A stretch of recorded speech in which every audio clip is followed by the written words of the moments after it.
Hey you guys, this is Christopher Engler here again, and this is my Module 10 reflection. With interactive technologies, I have very little experience. I remember I've helped teachers turn on projectors before when they've kind of not been able to figure it out on their own. They've just kind of asked the students to help them, and we all kind of collectively figured it out. I've used a smart whiteboard before in a science classroom. I remember it helped differentiate between information with the different colors we could use on the board. I've never really used clickers or interactive apps before. I remember one time in a classroom we did they brought in laptops for us all, and we all took a survey on the laptops, so I mean you could kind of throw that in there almost. I liked the Promethean Active Board Touch Smart Whiteboard. It lets you use the board in multiple ways, like dry erase and just with the Smart Whiteboard, the multi-touch functionality. With this board, you also would receive a 5-year warranty, so if it breaks or a student breaks it, you could get it repaired or replaced within those 5 years. Out of the interactive apps, I think I like Seesaw the most.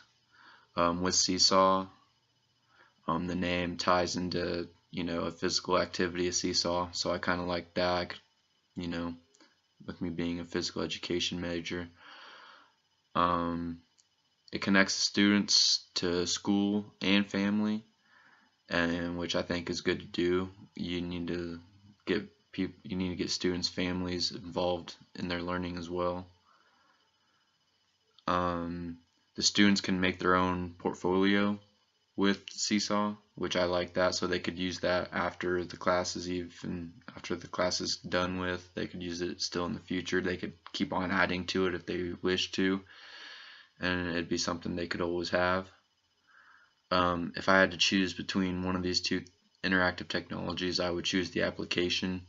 I think I would be able to use it more than a smart whiteboard, being a PE teacher. I think just a common whiteboard for a PE teacher would be enough. After reading the article by Scott, Falls, Fark, and Peterson, I thought that clickers would be a viable source in a classroom setting. Going into the article, I thought they wouldn't help that much with the test scores, but they actually helped quite a bit after I looked at the data. I think the clickers are a good way to get students more involved when they are in a classroom. For my future classroom, which is more than likely going to be a gym of some sort or just going outside, I don't see clickers being something I could use very often, if really at all. I really don't do very many presentations other than like a brief presentation, and I really wouldn't need to take information to see if they're retaining this information.